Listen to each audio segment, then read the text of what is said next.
mesh manifold in zawai kan lo lom le chu le kar khat ngot kan an chola in lo dam tlan ka bringa ka be se ya du wang reng lewin si wang ten le hala ma te kan boi deu wangin kar khat ngot kan chola ni tun chu ma chuan time and distance kan zir do na ama mi zul zui khan kan ve dem nu ber installment khami kan lam na bu MPSC prescribed book class 10 exercise 2.1 kan chok le do na soi tongin ka channel hi tips and tricks an yangin shortcut ngor karon thur do ni chak de do chodan tu nia ama pon ka soi tong lo thau khan exam nan MCQ te kan chang don te ni lo chuan khatianga chaw pok kha chu an pom lem lo me thea en po chu ni se na zon na te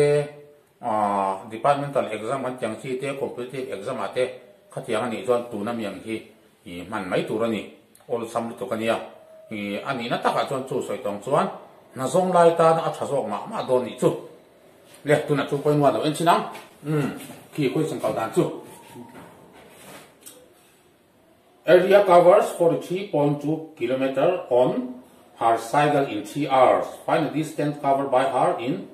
5 hours. There. Heti yang chi ai chuan in rule of 3 kan mangdona all samra thak tu in khat yang speed equal to what tu lo khan yang ti mai doni distance in pe kha tan time in pe zat kha distance kha 43.2 km ania time kha 3 hours ania chuan min zona kha 5 hours chungin eng tianga thui nge kal do ania he kan cross mai do ni tian an chilang x equal to cross to ri 43.2 multiply 5 noya he min cross akin pui ta chi om kha ta ron chukanga he answer tu chun mai ni he yan hi 14.4 ania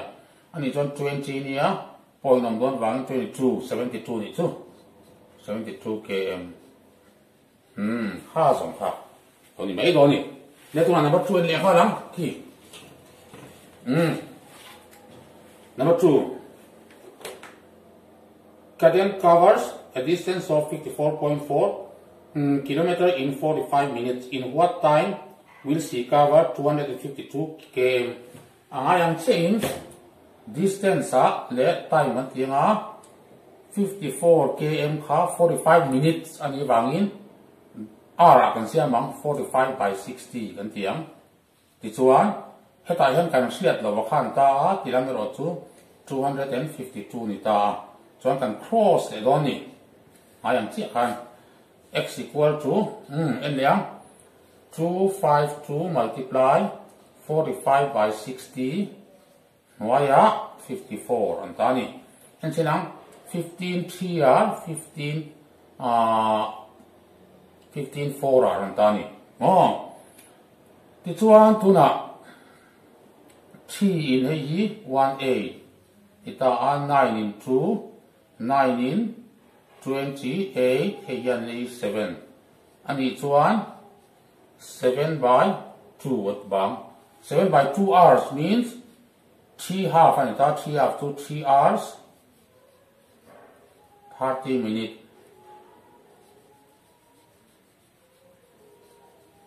di khan lo sok le nei do ta ni ne tuna question number 3 ne chin tiang two boys starting from the same place walk at the rate of 5 km per hour and 5.5 km per hour respectively. What time will they meet? They take to be 8.5 km apart. If step number 1 they walk in the same direction, step number 2 they walk in the opposite direction. Itani. Ani chuan. Ne. Tahian relative speed antia. Relative speed. Relative speed om dia chu kan soi la ka same direction a chon pai tur ani opposite direction a chuan pel tur ani chu kan sia patangai ani chuan puna this step number 1 chuan same direction ti top tiang same direction a chuan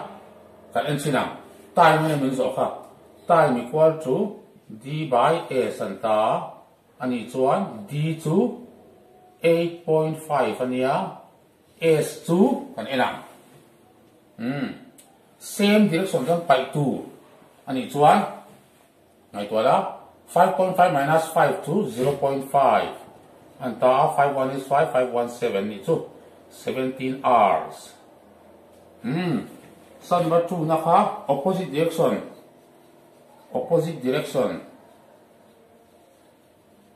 angayang chain d po d by s ania chuan 8.5 to 5 plus 5.5 to 10.5 anita 5 in 1 7 5 in 21 hakalum le mai tani korap thau tuk le tuna Nicholas complete a journey in 10 hours. He travels first half of the journey at the rate of 21 km per hour and the second half at the rate of 24 km per hour. Find the total journey in kilometer. Tani. Ora how to hapo ha. Yang ti 2 and 4 kan tia. Sia chu khoya mo te ni vakal ta a he tai va thenga iron le ta ngai a che. Starting point ron let ang chi kha 2 and 4 kan tia. Emo tian he hi alai tak pai ta se hemi hi speed enge mo ni kala so a remaining half is speed enge mo ni kal sia chu he ta va kala ron le kan thu mun ra ne don ni tiang chi kha 2 and 4 tiang a chuan formula kan nei ta speed ma sa zo kha x kan da hei hi first speed chuan y kan da hi second speed chuan average speed chu 2xy nuaya x plus y tin kan mang mai do ni le tuna po kan chin kha enam formula kan nei chu question number 4 hi formula kan nei chu distance equal to d equal to s into t ni ti kan chet kha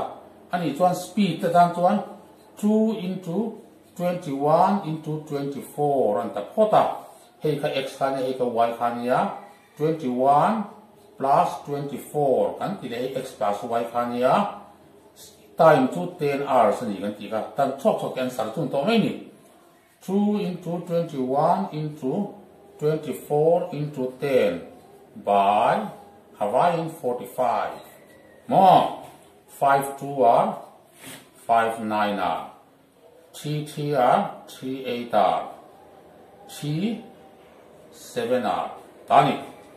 le tuna enchina answer tunta 56 4 are anta 2 to 4 more 2 2 4 came 56 into 4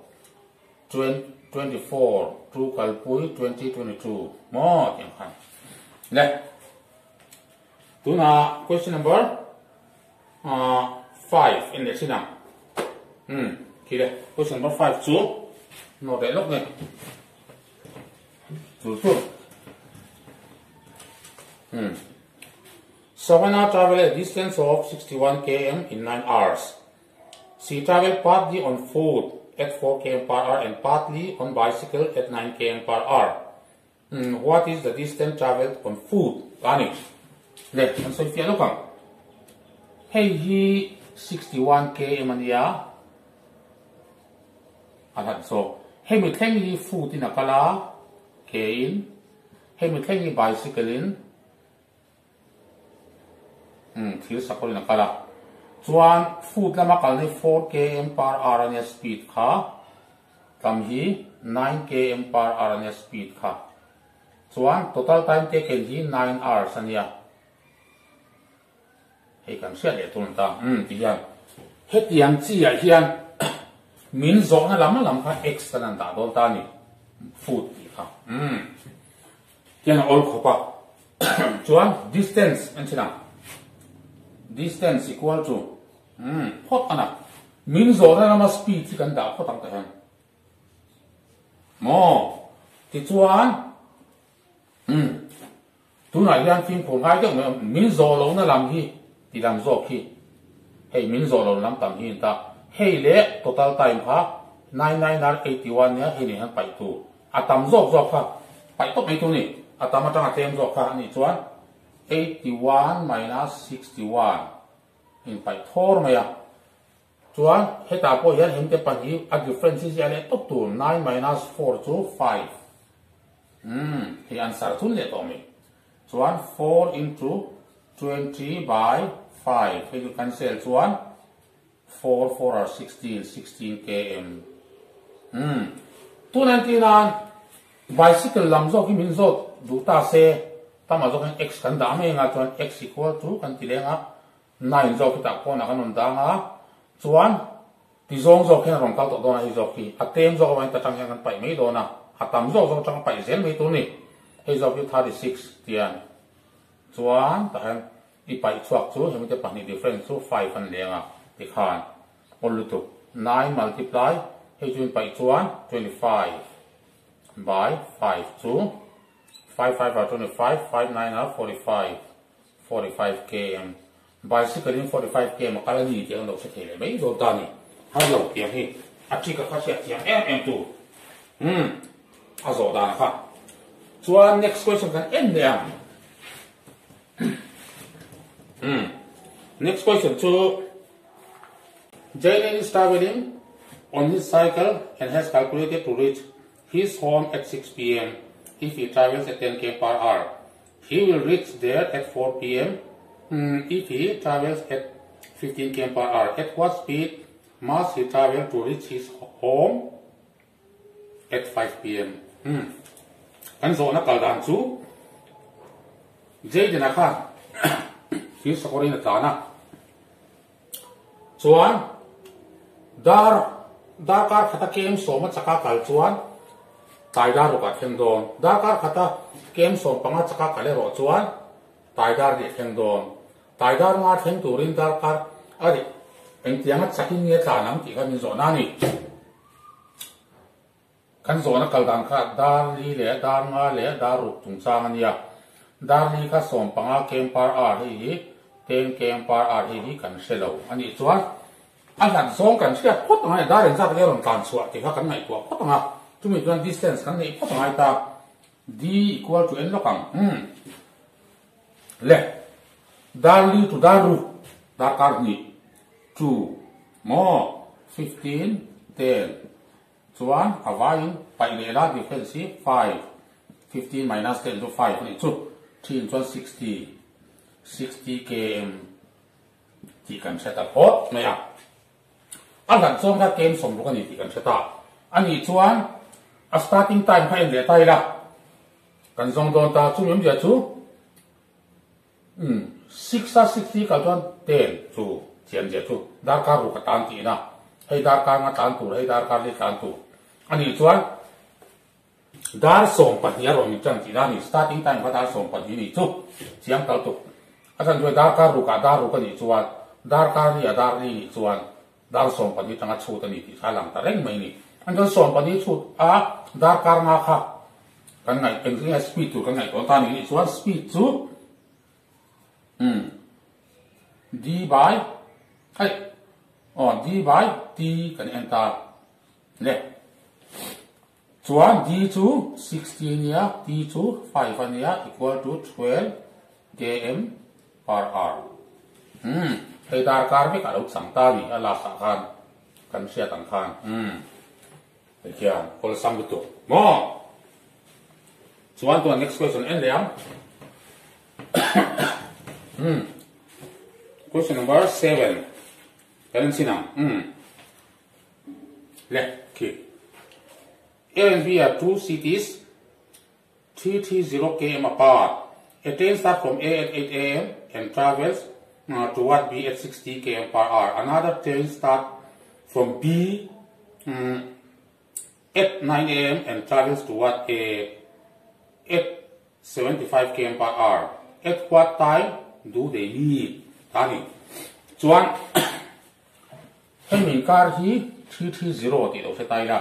330 ta chuan ta hian 8 am ani ta ta hian chuan aron calculator chara ta hi 9 am 9 am ani ta chuan 9 am atang hian ta hian 9 am a che hian tamai pakhat aron kal don tam hi en ta se tam hi bin ta se aron kal dona tamatang po hai calculate je la khatian calculate do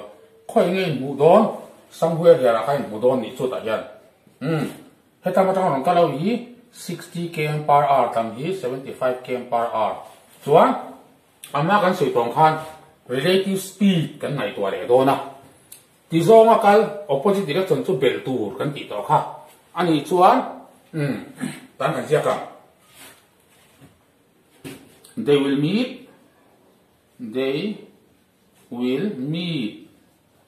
en sin lo kam pakhat na dari ataron chan khan aron kana ma in dar ko ni chia khan somru ka kal mana ani chuan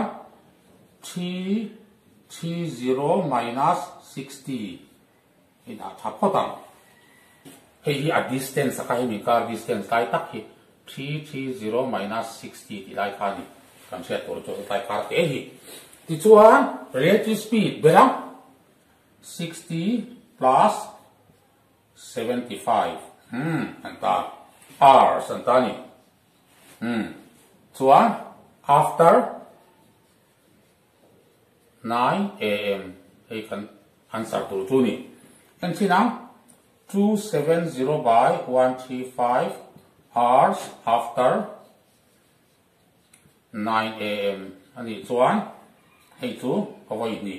2 hours after 9 am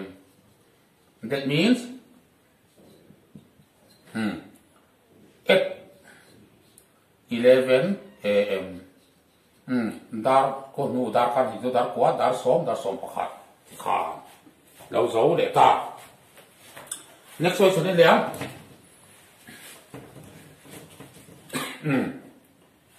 Maya in a train notices that she can count 41 telephone poles in 1 minute if they are known to be 50 meters apart. Then at what speed is the train traveling? Tani. Kan sia turchu entina 3 poles siang tiang 1 2 3 3 poles aton gap pani om 1 2 3 4 4 poles at once gap pathum om ani chuan 41 poles at once 40 gap om ti kan chetu mo ha phot maya number 1 at chuan ti chuan speed to distance by time ti kan chet ang khan distance ka kan en don ta ni distance to post in car khap somli ama somli multiply post in car zel ka 50 meter ani by hi te anga distance divided by time kha 1 minute ani angin 1 minute to kan let lenga entin second anga tinge SI unit akan meter per second mo km per hour ini ani chuan hei second akan le nge ngai 1 minute to ti hian meter per second an don ta ni meter per minute ti le khana lawa a standard chi lawa chuan kan sel dam to ki ngai to la ki a bai do na wangin k ma le tam k ma le don hian multiplying factor kan nei ta chu 18 by 5 in kan multiply a km per hour an ta ni ti ka chet to ni mo chuan hetia kan ne chi hian hei hi ral ti na ni a hi om ta lawa hei mi no re ro chen hi lo om ta ni le ti chuan no tre tai la hei le hei ra la hei hian hei zan mo avoi chi nia hei hian hei kan le ta tu hei hian hei e dan ta ani chuan enge la ral le ani lo zong zong ka ti wa ni ki a vai chuan 120 15 8 and 120 km per hour kha train speed khani tiano sre tani chuan dot ena le Matthew travel equal distance with the speed of 3 km per hour 4 km per hour 5 km per hour and take a total of 1 hour 34 minutes. Find the total distance travel. Tiang chi equal distance ani kha. Kan sia tu. He ta hian he mi chen hi pakhat, he mi chen hi pakhat, he mi chen hi pakhat equal thap. He hi 3 km per hour. Kan sia tu he 4 km he 5 km per hour dina kal. Chu ti ni chuan kan sia tu chu. He tiang chi hian total time kha he de lo 1 hour 34 minutes ani ta. Hey, 345 LCM kan nai ko do ni 345 LCM 3 le 4 le 5 te to vai 60 ti kha ro ta ti chuan le hei ol sam to tu na min zo na kha kan en don ta ni distance kan en don ta ni tun chu distance het yang chi hi le en loka hey chu 1 hour 34 minutes 1 hour is 60 minutes ti sia la sia la 60 minutes le 34 minutes chu 90 minutes ti la nia 90 ai 94 minutes an ton ta 60 plus 34 to 94 chuan by 60 om ti ga lo tia la minute ka ara chan va multiply chuan LCM ka somruk kan ti kha tan kan da ton tu ai thai chen hal don chu chuan 3 hian ei hi avain hei chu 20 ani ya 4 chuan 15 ani ei chuan 12 ani chuan 20 plus 15 plus 12 hei ho hi hei de kan se langa 94 by 47 and each one equal to 2.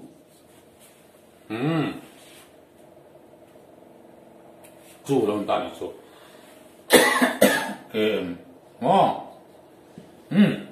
Hatizong halong na tamay ni. Next and then.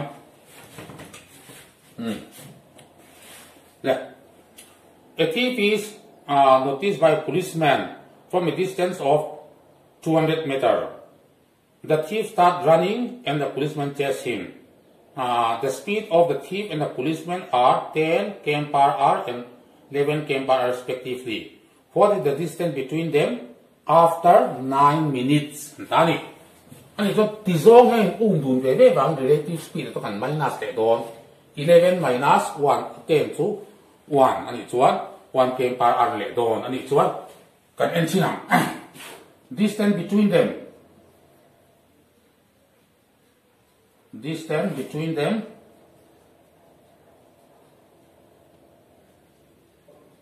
after 9 minutes so en chin lo ka akira 0 minute ta he hi ni phota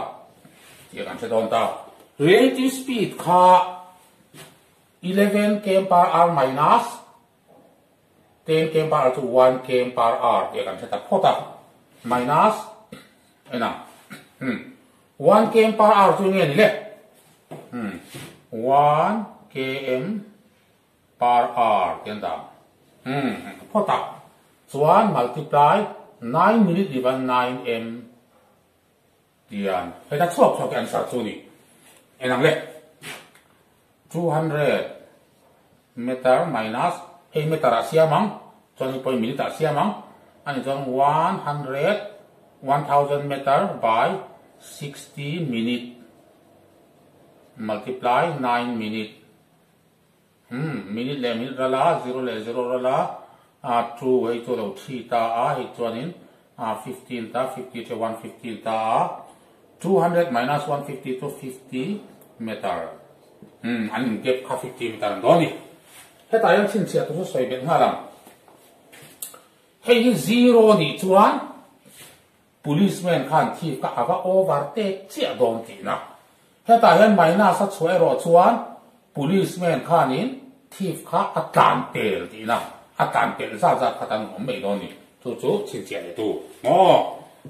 next le atok na turin Joseph started from his house to his office on motorcycle daily at a fixed time. If he covers this distance at 40 km per hour, he is late by 11 minutes. However, if he covers this distance at 50 km per hour, he is late by 5 minutes only. Find the distance between his house and the office. Chuan, hetiang chia chuan. Late khatu pai tu. Early po pai tu. Late early khatiang an lo chuan bel tu. Late dan kan pai don ni. Hing mo kan pai don lo chin chia la. Distance equal to an chin don ni. Le 6 minutes. Hey, 6 minutes. 11 minutes minus 5 minutes and late na bebe ka 6 minutes an tani. An juan,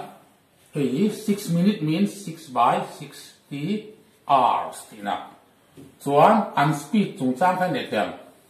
40 multiply 50 ni po. Di juan, a difference ka. Hey, pa inge se tu 10. Tani. Haron swak chu hey le. Hey rala. Hey rala 20 km. Thì dùng khăn gì lẽ đột lẽ khát chú cần tịt tổ lố mấy ngà chân chú time chúng trang ngорong ra khé là thì tụi nó mi chỉ ăn khóc tổ lố rồi nó khá time and distance poni chia là đột lẽ khá nhưng poni sẽ cái channel thế lâu thiếu tu giống in lâu lộc quý cái đi ngà Uluk takay na uzir chuan tu na miyang ka ama ka soitong khan olu tu kanya kan channel hi soitongin tips and tricks an ye wangin shortcut ngor ania chuan hi exam na tan chuan man tak berlawa ma se MCQ chana turte mo